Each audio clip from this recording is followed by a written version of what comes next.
चला तर आपण आज बघत आहोत ICDS बद्दलच्या सेवा योजना आणि कायदे. तर तुम्हाला मी मागे पण एक व्हिडिओ टाकला होता बघा, की ICDSची एक वेटिंग लिस्ट लागलेली आहे आत्ता.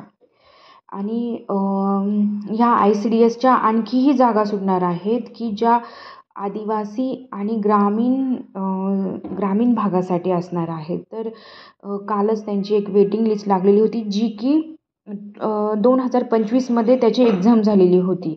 आणि त्या एक्झामला कोणते क्वेश्चन्स आलेले होते ते बघा. आज मी सेवा योजना व कायदे याबद्दलचे जे पण क्वेश्चन्स आलेले होते 10, तर ते 10 क्वेश्चन्स दाखवणार आहेत. मग उद्या पोषण आणि नंतरचे क्वेश्चन्स असे सिरीजनुसार तुम्हाला दाखवणार आहेत. तर बघा, फर्स्ट क्वेश्चन काय होता, तर सेवा योजनाने कायद्याचा आहे बघा. तर फर्स्ट क्वेश्चन होता, बाल संगोपन योजनेअंतर्गत मुलांचे संगोपन प्रामुख्याने कोणत्या वातावरणात केले जाते. हा क्वेश्चन होता की बाल संगोपन योजनेअंतर्गत, बाल संगोपन ही एक योजना आहे, त्या योजनेअंतर्गत लहान मुलांचे संगोपन प्रामुख्याने कोणत्या वातावरणात केले जाते. तर त्याचे ऑप्शन्स असे होते बघा, सरकारी आश्रयस्थाने, पालक कुटुंबे, निवासी शाळा आणि सरकारी अनाथाश्रम. तर त्याचं उत्तर आहे पालक कुटुंबे. समजलं? पालक कुटुंबे हा एक क्वेश्चन, याबद्दल हा एक क्वेश्चन आलेला होता. तर बाल संगोपन योजना ही व्यवस्थित करून ठेवा, त्याबद्दल पण काहीतरी विचारलं जातं. मग नेक्स्ट क्वेश्चनचा आहे बघा, ICDS कार्यक्रम प्रामुख्याने खालीलपैकी कोणत्या वयोगटातील पोषण आणि शैक्षणिक हस्तक्षेपासाठी लक्ष करतो. तर हा जो आहे तो ICDS हा कार्यक्रम कोणत्या लोकांना लक्ष करतो, कोणत्या वयोगटातील लोकांना, आणि पोषणाबद्दल की कोणत्या वयोगटातील मुलांना तो लक्ष करतो. तर केवळ जिल्हा अंतर्गत विशेषतः 6 वर्षांखालील मुलांना सेवा प्रदान करतो. आणि दुसरा ऑप्शन्स होता ICDS की कोणाच्या पुढाकाराने नाही. तर त्याचं उत्तर, क्वेश्चन्स वेगवेगळे होते त्याचे आणि पर्याय पण होते, पण त्याचं खरं म्हणजे जे आन्सर आहे तेच फक्त इथं मी राईट केलं आहे. हे जे क्वेश्चन्स आहेत तर मी ते एक्झामवरून आल्यावर लगेचच राईट केलेले होते, त्यामुळे एवढं काही मला त्याचे जे आहे पर्याय ते आठवले नाही. तर मग एक आहे बघा, त्याचं जे आन्सर होतं ते होतं, विशेषतः 6 वर्षांखालील मुलांना सेवा प्रदान करतो आणि केवळ हा जिल्हा अंतर्गत असतो. ठीक आहे. आणि थर्ड क्वेश्चन होता, ICDS कोणाच्या पुढाकाराने सुरू करण्यात आला आहे. तर त्याचं उत्तर आहे भारत सरकार.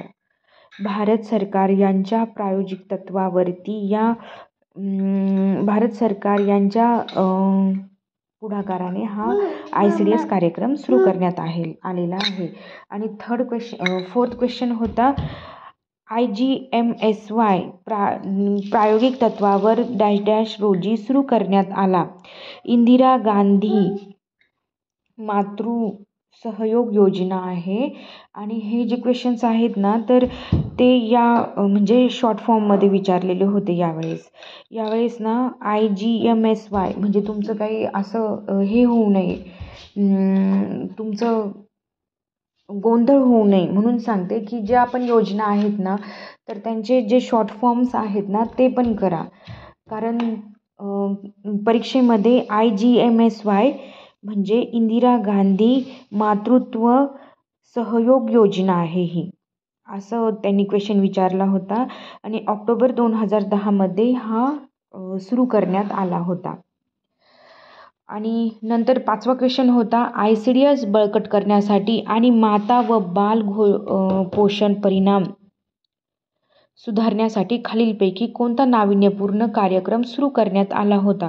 तर त्याचं उत्तर होतं पोषण अभियान. आणि नंतर 6वा क्वेश्चन होता, सावित्रीबाई फुले बहुउद्देशीय महिला केंद्र खालीलपैकी कोणाच्या मदतीसाठी आहे. जे पण अत्याचाराचे बळी आहेत ना, ज्या महिला अत्याचाराच्या बळी आहेत, आणि त्यासाठी हे सावित्रीबाई फुले बहुउद्देशीय महिला केंद्र सुरू करण्यात आलेले होते. नंतर 7वा क्वेश्चन होता, बाल संगोपन योजनेअंतर्गत कोणत्या प्रकारची मुले कुटुंब आधारित काळजीसाठी पात्र आहेत. हा क्वेश्चन बघा, आणि हा क्वेश्चन नक्की म्हणजे खूप असा ट्रिकी होता बघा.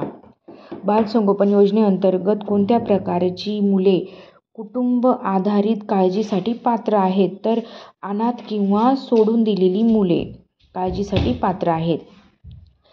8वा क्वेश्चन होता, ICDS योजनेअंतर्गत बाल सल्लागार केंद्रे खालीलपैकी कोणत्या संस्थेच्या सहकार्याने काम करतात? तर अंगणवाडी सेविका, शाळा आणि आरोग्य सेविका यांच्या उद्देशाने ते काम करतात.